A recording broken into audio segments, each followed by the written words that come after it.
Welcome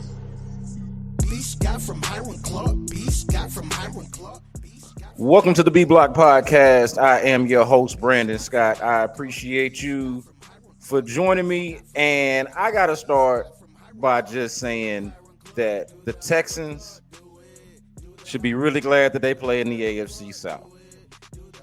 They should be really glad that they play in the AFC South because it turns out that this division is a disaster.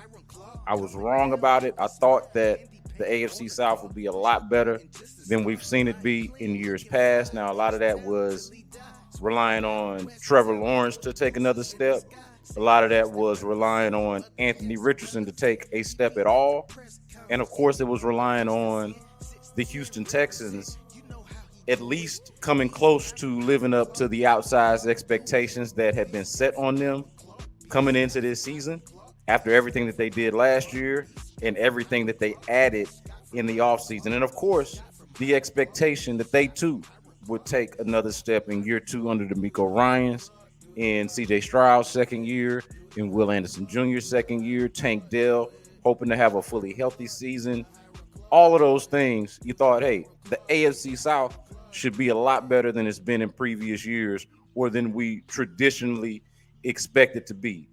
And it turns out that the AFC South is dog shit. The AFC South is a disaster. It sucks. The Jags suck. The Titans, as expected, are not very good. But the Colts are not good. And the Texans are okay. They're pretty good. I don't think that they've played well enough to say definitively that they're a really good team. They have a winning record. They won their first two games. They're 2-1, and they lead the division. But I don't know if they can, based off of the way they've played, say that they feel like a really good team right now. Now, the good thing is that you don't necessarily have to be a good team right now. You just have to win enough games to be in the mix at the end. But the only other team in the AFC South that has a win other than the Texans is the 1-2 Indianapolis Colts that beat the Bears over the weekend.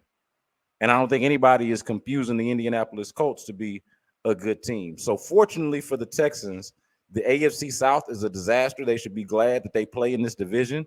Trevor Lawrence. So can somebody explain to me exactly how it is that Trevor Lawrence was billed as a generational prospect, a can't-miss prospect, a surefire number one overall pick from said go when he got to Clemson?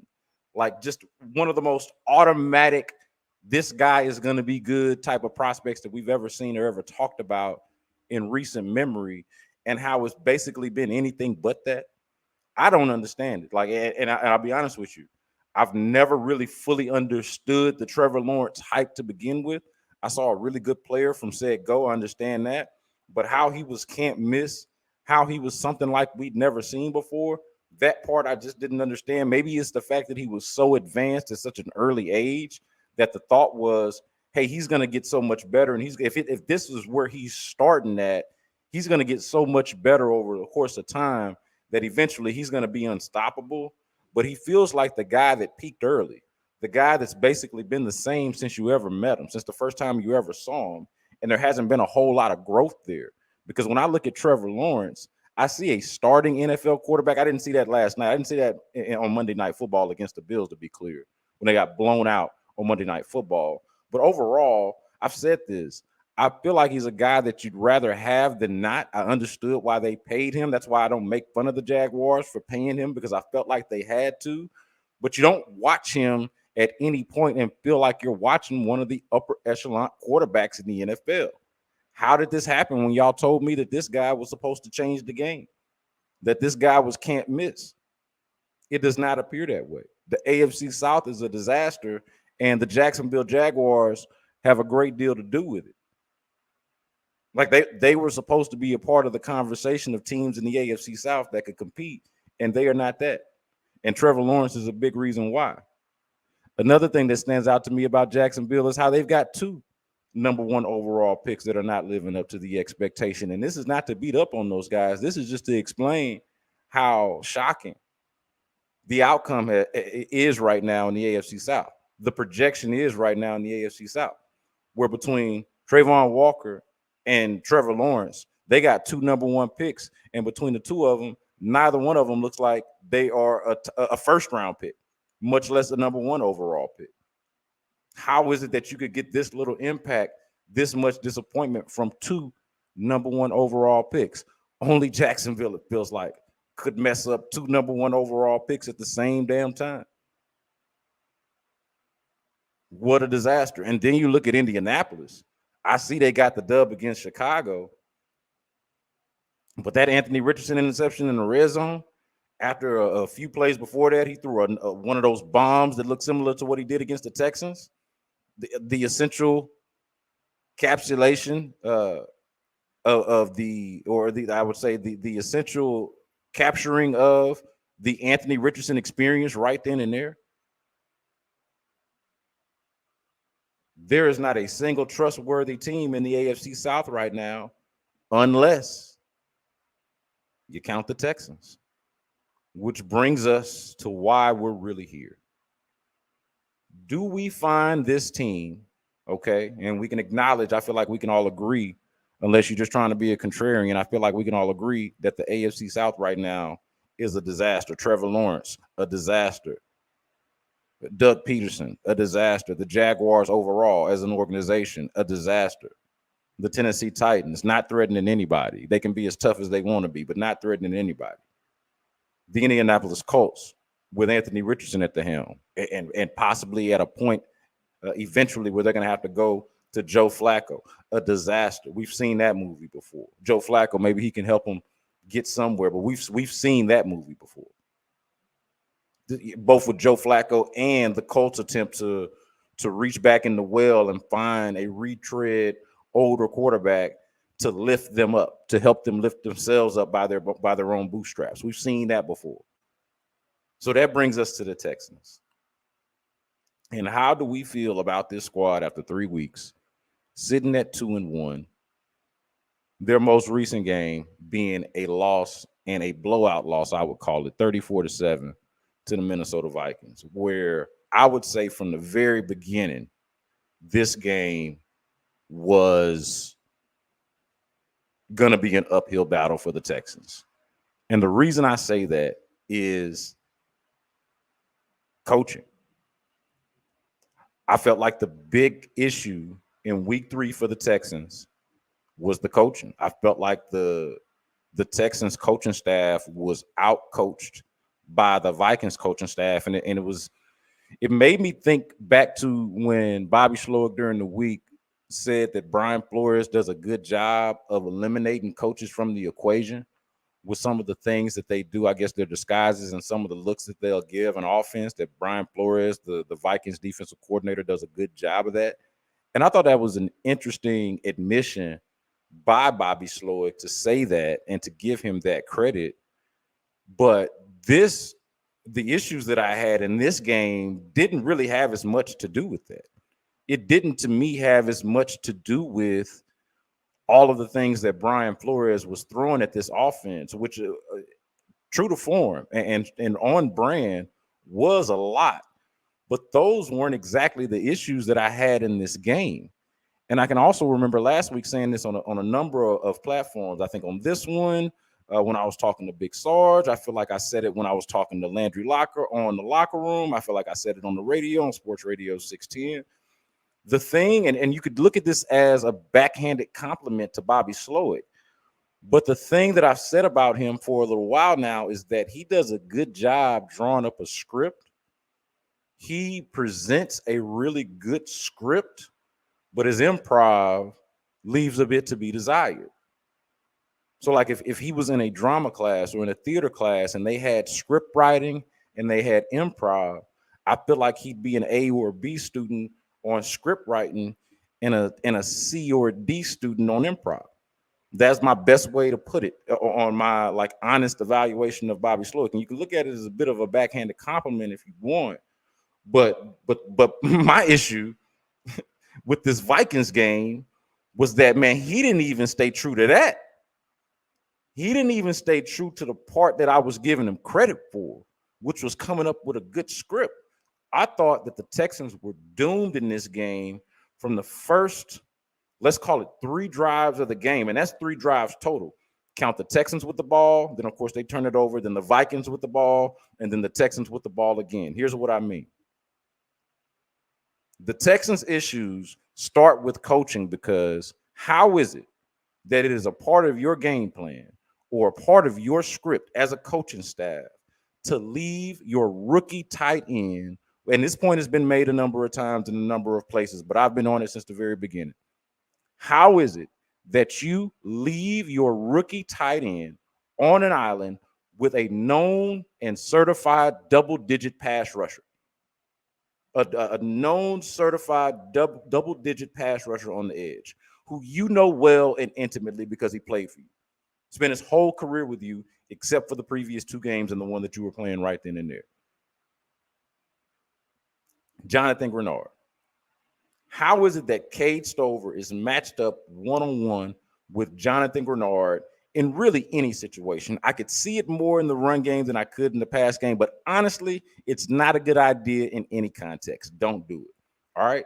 So the first time it happens is on the first drive of the game, on the first play of the game, if I'm not mistaken. Cade Stover gets called for, was it the first? Yeah, I believe so. Cade Stover gets called for a holding penalty on Jonathan Grenard, and then the play after that, the ball is tipped and it's intercepted, and the Vikings go down eventually and score the touchdown for their first drive of the game. But on that play, I don't know how is it that you can watch it live, and then watch it on the iPad and see the holding penalty that's called on the rookie tight end and say, you know what? I'm going to put him in that situation again. Cade Stover, you can check Jonathan Grenard. Don't worry about it. Nothing to see here. How is that? It's one thing to do it once, and it's a bad idea to do it at all. But it's not like you look at that play and you say, oh, that was a tic-tac call, that holding call. Or you know what? He was holding his own. I think he'll win the next rep. Cade Stover is holding on for dear life to Jonathan Grenard in that play. That is not a matchup that you want. Not at all. Cade Stover chipping or helping, okay, a double team. Okay, I see that. Or a running back doing the same, I see that. One of them cats by themselves, don't do it. But then, okay, on the next possession, on the next drive, but on the other side, they do it again. This time in play action, they do it again. And I don't for the life of me understand it. I realize we're a couple of days now after the game, but this was in real time, and this is going back and looking at it.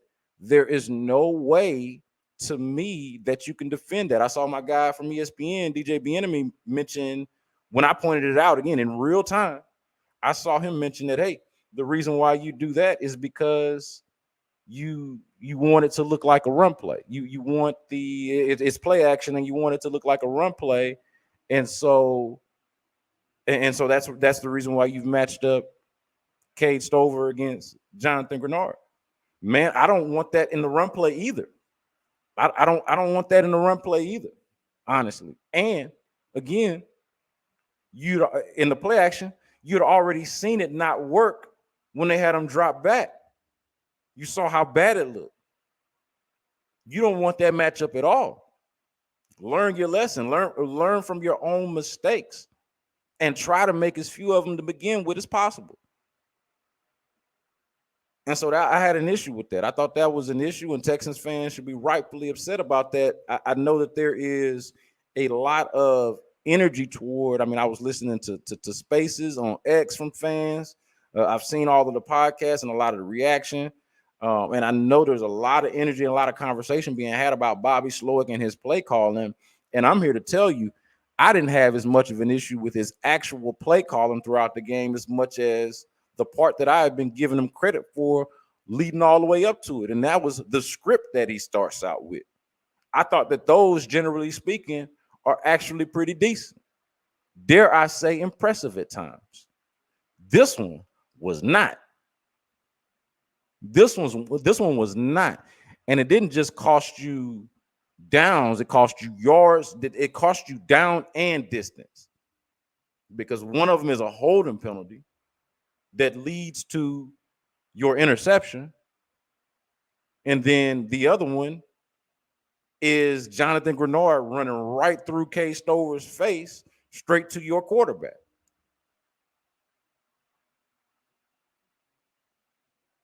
So the issues, before we even get to Laremy Tunsil, and we'll do that in just a second, but the issues for me start with coaching. And whoever's in charge of that, whether it's Bobby Slowick, and I ultimately have to lay it at the feet of Bobby Slowick because he's the offensive coordinator and the one that has to be held accountable. But whether it's some combination of Bobby Slowick, the offensive line coach Chris Strausser, or D'Amico Ryans himself, whoever it is that is in charge of that, authorized that, thought that that was a good idea, I hope that they learned that it is not. And I wish that they knew that ahead of time. Checking Jonathan Grenard with Kay Stover is a bad idea. And that's not a knock on Kay Stover, who I think has been very good for the Texans as a rookie.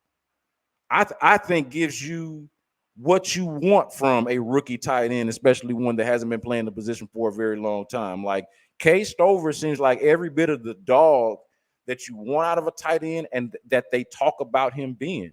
He was not drafted. Okay. He is not supposed to be going from Ohio State new to tight end to now in the NFL in his first year checking Jonathan Grenard by his damn self. That's just not it, and can't be it. So the issues start with coaching. That's on the offensive side. Let me get to the defensive side for a second. Help me understand, and I've talked about this with a few people too, both on the radio and off. And I still don't fully understand it. Still don't fully have a great answer for why it is that the Texans felt like they could guard Justin Jefferson with safeties. I don't know exactly what you do if you don't feel comfortable with your top corner playing in the slot, which I feel comfortable saying that they don't feel comfortable with, because if they did, we'd see it more. And it is a different skill set, to be fair. But since you don't have your top corner following outside guys who motion who motion all over the field, apparently, who like Justin Jefferson is inevitable. So you can line him up out wide, line him up in the slide. It doesn't really matter, man. His route running, his ball skills, his starting to stop, like all of it is just elite. He's the full package as a receiver. He's going to get open, and even when he isn't, he's going to catch the ball. And it doesn't really matter where he starts off in the alignment.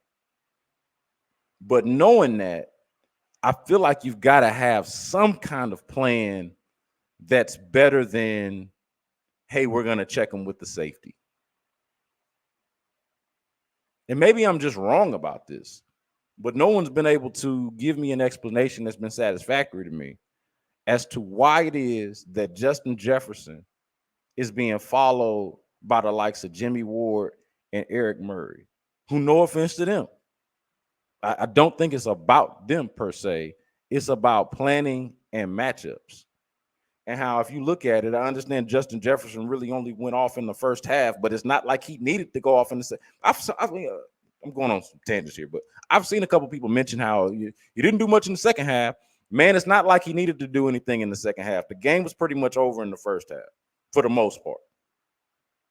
And for a lot of the reasons that I'm describing to you right now, that I'm illustrating for you right now. He went off in the beginning of the game, and that's really all that they needed. But if you go and look at the plays that he made, Derek Stingley Jr. and Kamari Lassiter are rarely near him. Rarely near him.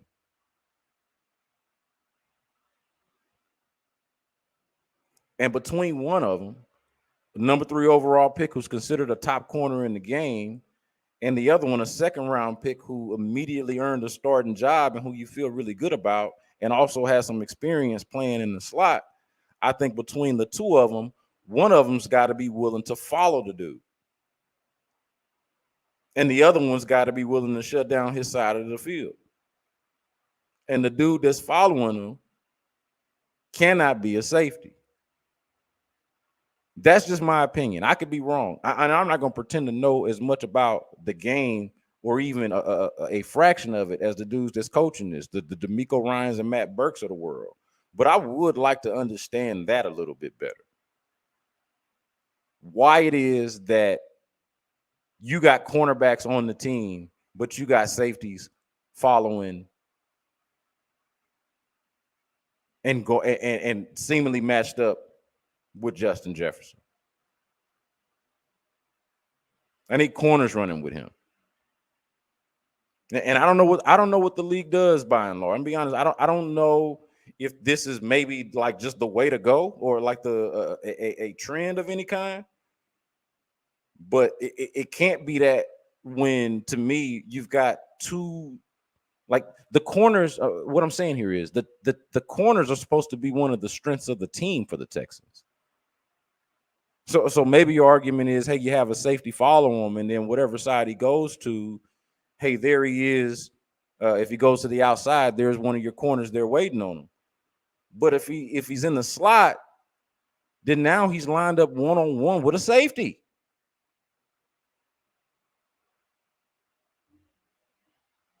One of those two corners has got to be flexible. One of the between, and I understand that Stingley doesn't do it, but between Stingley and Lassiter, one of them needs to be able to play inside at times when they've got a dynamic guy like that.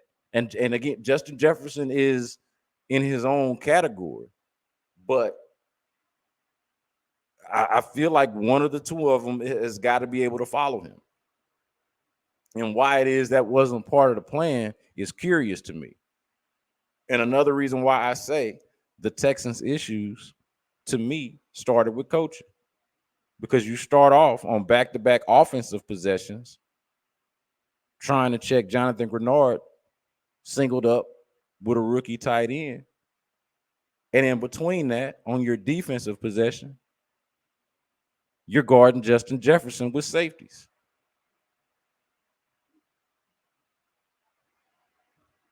That is not a plan to succeed.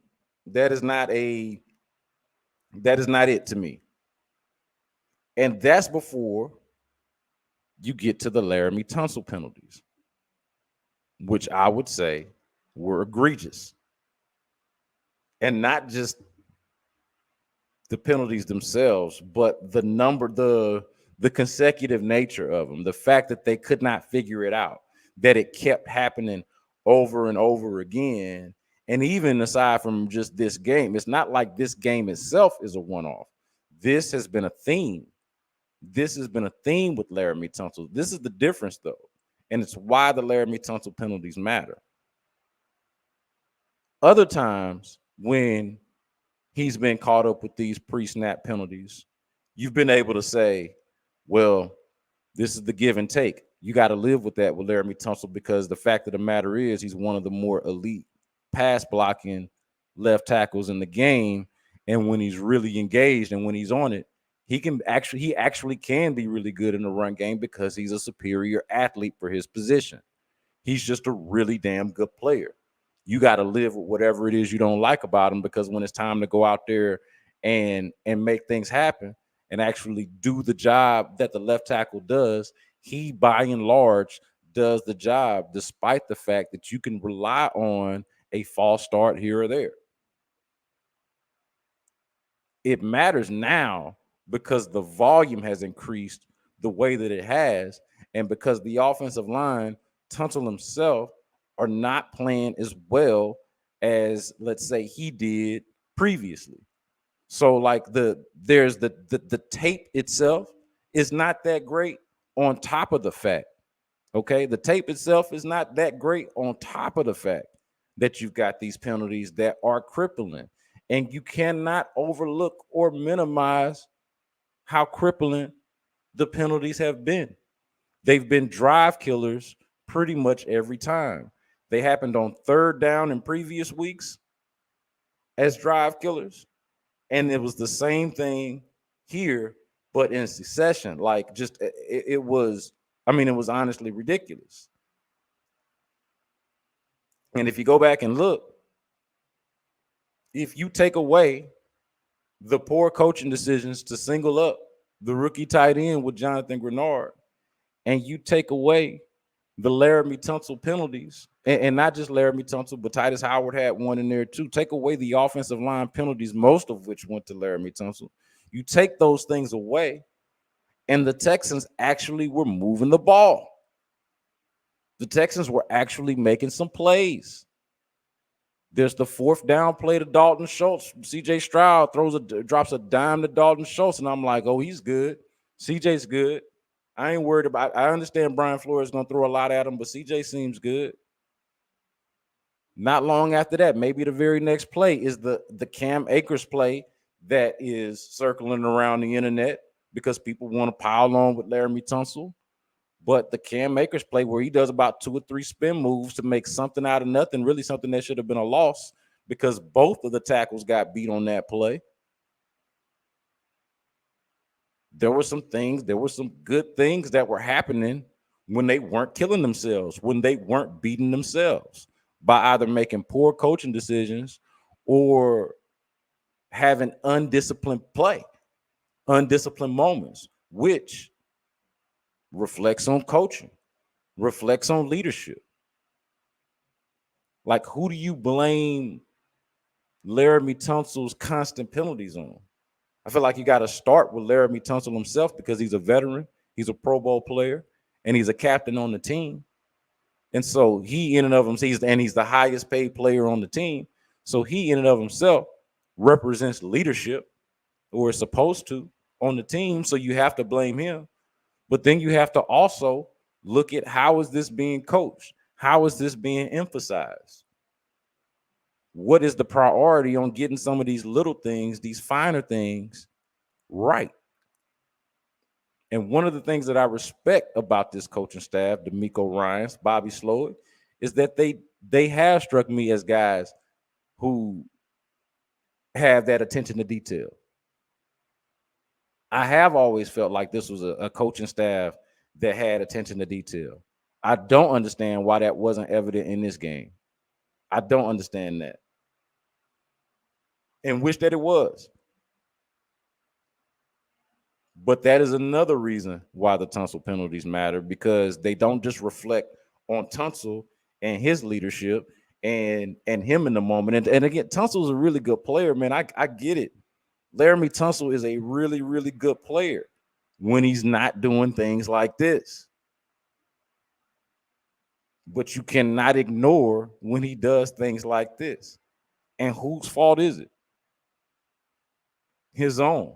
Who's there to check it? Who's there to coach it right? Who's there to emphasize the importance of the details? So that's why it matters from a Texan standpoint. I was hitting on this just a moment ago. Why it matters from a Tunsil standpoint, I feel like, is, again, he's had these issues before, but he's had the tape. Look at him shut down Myles Garrett or whoever it is on the other side. He's had the tape that says, we'll take that. We'll pay for that.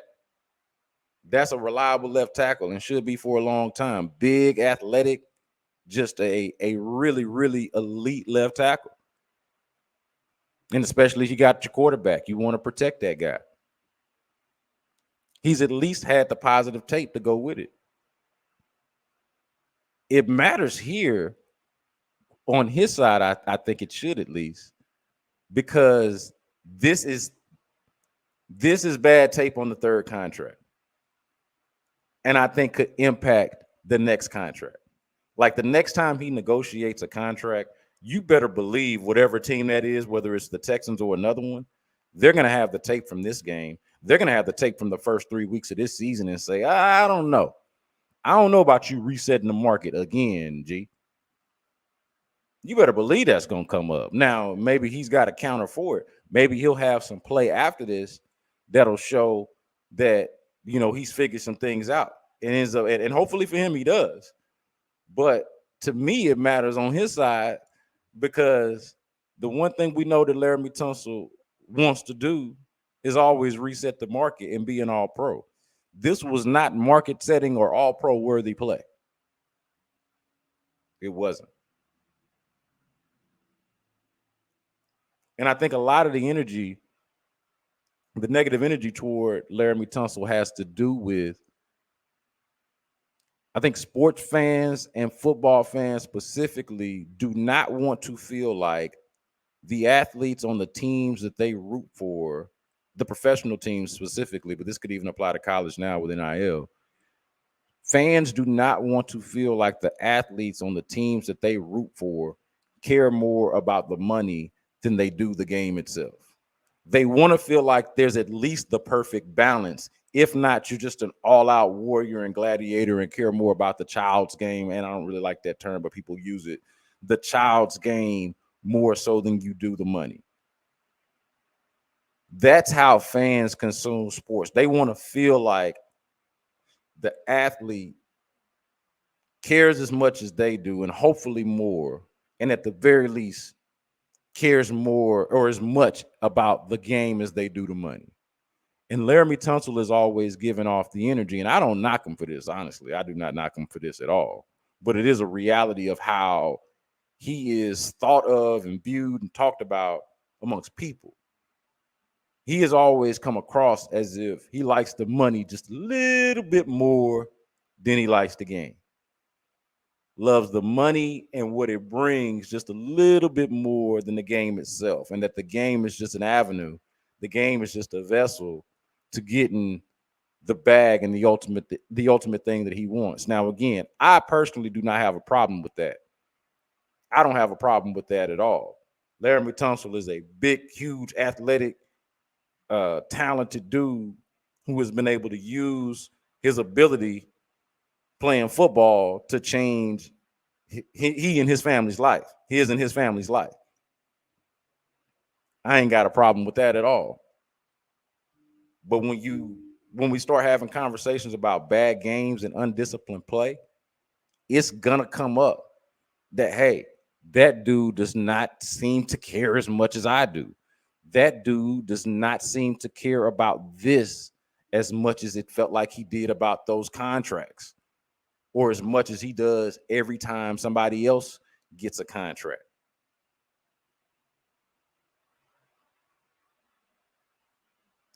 So that's going to always be part of it. Laremy Tunsil can get his money. Laremy Tunsil can love his money. And I respect it, honestly. Get your money. But the other side of that has to be, man, I'm going to go out there and I'm just going to be a dog. I'm going to be a dog for mine. I'm going to lay it all out there. I'm going to play with the focus and discipline that does not allow me to rack up penalties at the rate that I do. That is the responsibility when you reset the market a couple of times. That is the responsibility when you're named captain. That is the responsibility when you've been a multi-Pro Bowl player and intend on being an all-pro eventually. That is the standard. And that is why it matters. I saw my guy Sarge doing a show earlier today where he was talking about Laremy Tunsil being worth every penny. And I'm gonna be honest with you, Sarge, took you a while, and I ain't trying to. I'm not. You know me. I ain't trying to tell you how to run your stuff. But I didn't have time. I was trying to stick with you as long as I could till you got there, and then I had to roll. So I'm gonna have to double back to see the actual points that were made there. But the title of his video was that Laremy Tunsil is worth every penny. That's the issue. That's the issue. He's too good to be doing those things. I don't disagree with Sarge, actually, that Laremy Tunsil is worth every penny of his contract. Now, I also don't really knock the people that feel like he's not after a performance like that. I have a tough time really arguing with those people. But my point is, I understand why he's gotten those contracts. But it is also why I feel like he should be held accountable for said play or for the most recent play.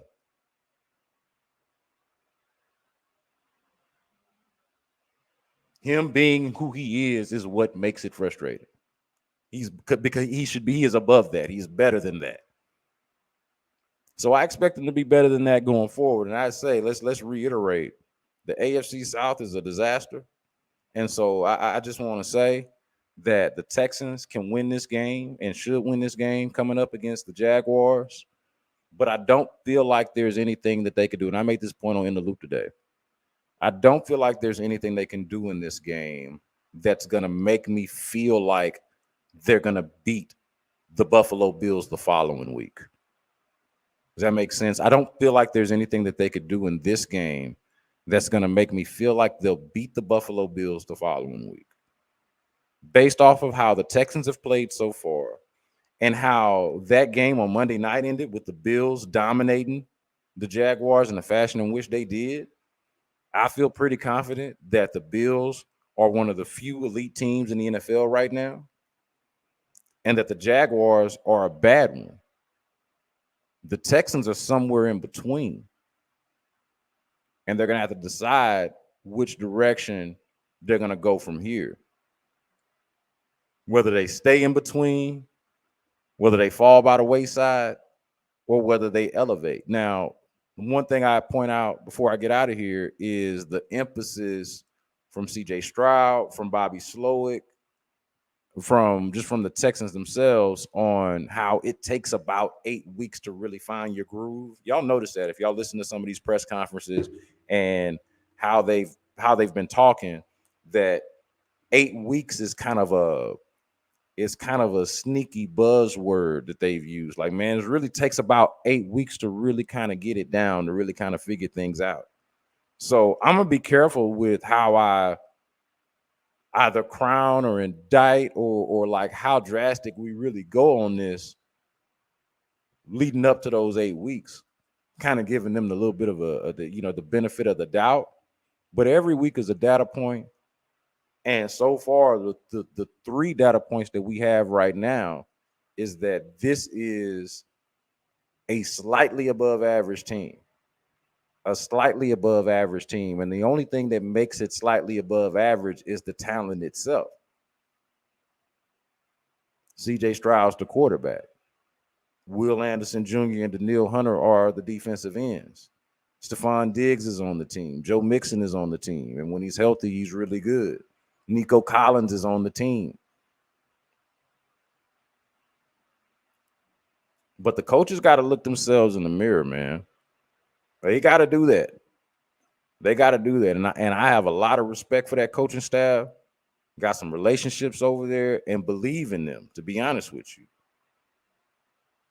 But the reality is the reality.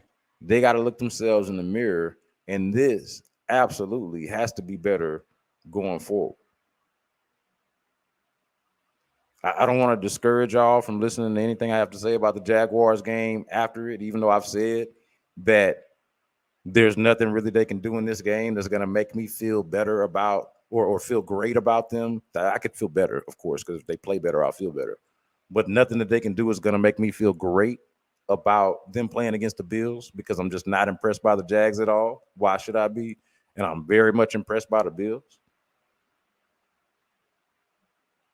But we do want to see if they address some of these issues, come out with a better plan, not just a better plan, but also are better at adjusting when the plan goes sideways. That is this week's episode of the B Block Podcast. I want you to subscribe. I want you to rate. I want you to review. And I want you to tell a friend. Make sure you are also, you can do that wherever you get your podcast, by the way.